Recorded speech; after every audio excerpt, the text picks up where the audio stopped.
on YouTube, you got huge numbers off of Facebook and YouTube and just people, which is such a testament to how funny you are, because a lot of times a platform will get a lot of eyes on something that maybe isn't that great, but stuff that's great, the eyeballs will find it, and that's what's happened to you, and it's great to see. Thank you. And it really resonates because you are a little ahead of me, and when you talk about how mean your daughter was and all that kind of stuff, and that's what I'm currently going through. So I'm really looking forward to seeing what's up ahead. Because your babies are how old? I've got 16 and 19, about to be 17 and 20. Girls, next both month. girls? Both girls. And your run on the mean teenager coming down the stairs and being so scared and how they're nice to everyone in the world and they get into your minivan, all that stuff is so accurate and so deadly true. And here's something, this is what I want to share with you. So I'm on tour now and I'm telling these jokes about what I'm going through with my daughters through the pandemic, and I literally talk about how my one daughter, and this all happened, my one daughter came in and said she could hear me breathing from the other room when she's trying to watch a movie. Yeah. And the other one said that she doesn't like the way I chew my granola. It's exactly your life. It's exactly your bit. You have the same thing. I know, and that's true. I know it's true. I know it's true because every single other thing that you talk about with your daughter, I'm like, this is when people come up to us after, and we're very similar, talking about family and stuff, and they come up like, you must be in my living room. Are you married to my husband? Are you, right? And I'm geeking out now in the same way because I'm like, I'm living your life. And I bet people relate to what you're saying, and I think people want to relate to something. And when I first got started in comedy, I mean, this is 22 years that I've been doing it, and I know that people think, this just happened for her, and she's like one of these YouTubers that just put out this stuff. But I mean, this is a long time coming. Yeah. And I remember people telling me years ago, there's going to be, people are going to buy tickets to shows that they've seen something on Facebook. And I'm like, what? That sounds like voodoo. And I fought that stuff for a long time, social media, and I was like, I don't need that. And, things were just, I was, in Knoxville, Tennessee. Yeah. Barely doing, doing whatever I could get, horrible gigs. Yeah. And then going out on the road some in comedy clubs, but comedy clubs didn't book me as much because you got to come up through those, Yeah. And I wasn't in L.A. or New York, and my husband's, got a job and had health insurance, so we stayed in Knoxville. I begged him to come to L.A. When they were little, I said, Chuck, please, let's move, and I'll cook on a hot plate. And I know I can make it. And he was like, what are you, crazy? I mean, he's a very practical person. Right. Anyway, and I'm a dreamer.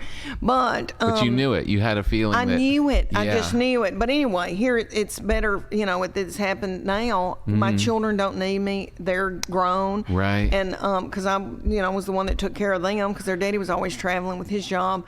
But yes, I started talking about birthing and being pregnant. That was a very, very prolific time for me. Yeah. Then it went through elementary school and, somebody doing on a t-ball field. Right. And then that was a good time. And then middle school, they were like, do not speak my name. Do not, it's like Will Smith, get your name out now. And then that was a very dry time. And then high school, they were like, we don't care what you do. And they were like, we're never going to see you again. What difference does it make? And now people say to me all the time, do they care what you talk about? And I go, no. And they're like, Mom, do whatever you want to. But that middle child, when that bit came out and I talked about how hateful she was, right, people were like, you shouldn't be making a fun of a child that has misphonia, which is like you can't take sound. And I'm like, she doesn't have misphonia. She was just a real butthole. Yeah, she's just mean. Just mean. But let me give you this hope. Because if you've got one going through that, they will grow out of that. Now, it takes a long time. Yeah. But they will come back around and they'll end up your very best friend. Yeah. And you tell your wife that. Okay, she needs to hear it more than I do because she gets more of it. A mama does. Yeah, there's a different dynamic there. Yeah. And I see the skies clear at some points. Like I see it like, oh, there she is. And then you think it's cool, and then see then them she at goes, breakfast. Yeah, like you're that. oh no, right? And you know, mine still can do Yeah. that. My girls can Yeah. still do me that way, but it's when they're hormonal, and they don't Right. mean to. And I just don't answer the phone when I know that they're going to be a butthole. But they are the ones that check on me. I've heard from both of them 3 times today. Right. And girls tend to you, Tom. Yeah. So my boy is precious, and I'm in love with him, but he's got his own wife and baby. And so he Right. calls me, but not like my girls. Girls tend to their mom and dad and, And that's what his girl's doing. Well, with her with her people. yeah, her people.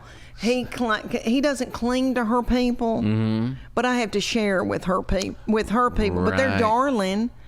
But see, now I've got this grandbaby, and they're overwhelmed, and they both work full time. And my daughter-in-law is in MBA school at night and on the weekends. Oh, boy. And so they need us. They're so near I you? get they're 20 minutes, so I get that baby all the time. Oh, that's good. Oh, and just wait till you have. And I know you're a long way away from that, Tom, but it is so wonderful. Really? And people would say that to me. They go, "It's the best thing that'll ever happen to you," and I would, and I received that. I felt like I received it, but you don't know until it gets here.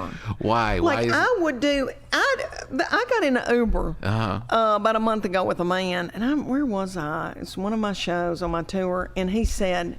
We were talking about having grandbabies, and he said, "This sounds terrible, but if my grandson came to me and asked me to hide a body, I think I'd help him." And I go, "I get it. There's something about a grandbaby. I just want him to have, like, I'm always looking for water toys now, a wheelbarrow. He's going to be 17 months old, and he likes to mow. He likes to be out in the yard. And so I'm just thinking, books about mowing, books about grass, books about frogs. I mean, and he is just so yummy."